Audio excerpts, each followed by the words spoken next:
हरियाणा के rice millers इन दिनों राज्य सरकार द्वारा सीएमआर यानी कस्टम्ड मिल राइस नीति में किए गए बदलाव से परेशान हैं। दरअसल मिलों द्वारा डिलीवरी किए जाने वाले सीएमआर में टूटे हुए चावल की अनुमेय सीमा को घटाकर अब केवल 10% कर दिया गया है, जो कि पहले 25% थी। साथ ही अब कस्टम्ड मिल राइस को लेकर हरियाणा सरकार की नई नीति में टूटे हुए चावल को कम करने के लिए अतिरिक्त मिलिंग लागत के लिए 2.23 रुपए प्रति क्विंटल, अतिरिक्त भंडारण लागत के लिए 1.23 रुपए प्रति क्विंटल और टूटे चावल के लिए पैकेजिंग शुल्क 3.33 रुपए प्रति क्विंटल तय किया गया है। अब इन बदलावों से हरियाणा में मिल मालिक परेशान हो गए हैं और उन्होंने इसको लेकर अपनी नाराजगी जाहिर करते हुए सरकार से इसमें संशोधन करने को कहा है। आपको बता दें कि इन बदलावों को लेकर हरियाणा के राइस मिलरों का कहना है कि इससे उन पर बोझ काफी बढ़ जाएगा और सरकार को इस पर तुरंत ध्यान देना चाहिए ताकि मिलरों को कोई परेशानी ना हो। अब मिलरों की नाराजगी और प्रतिक्रियाओं के बाद हरियाणा के खाद्य आपूर्ति,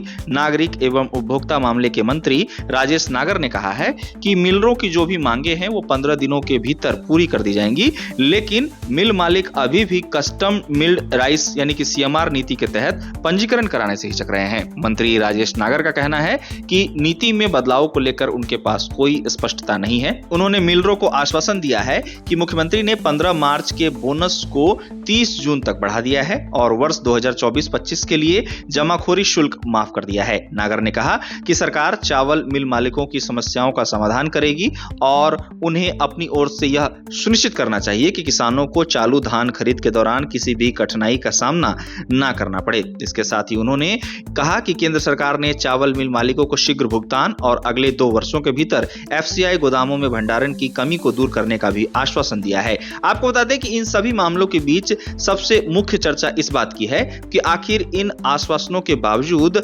एसोसिएशन के सदस्य अभी भी सीएमआर नीति के तहत पंजीकरण कराने से आखिर क्यों हिचक रहे हैं। और आपको बता दें कि इससे सुचारू खरीद प्रक्रिया पर संदेह पैदा होता हुआ नजर आ रहा है, ऐसा भी कई रिपोर्ट्स में कहा जा रहा है। बता दें कि हरियाणा के राइस मिलर्स इन दिनों राज्य सरकार द्वारा सीएमआर यानी कस्टम मिल राइस नीति में किए गए बदलाव से परेशान नजर आ रहे हैं और उन्होंने सरकार से मदद की गुहार लगाई है।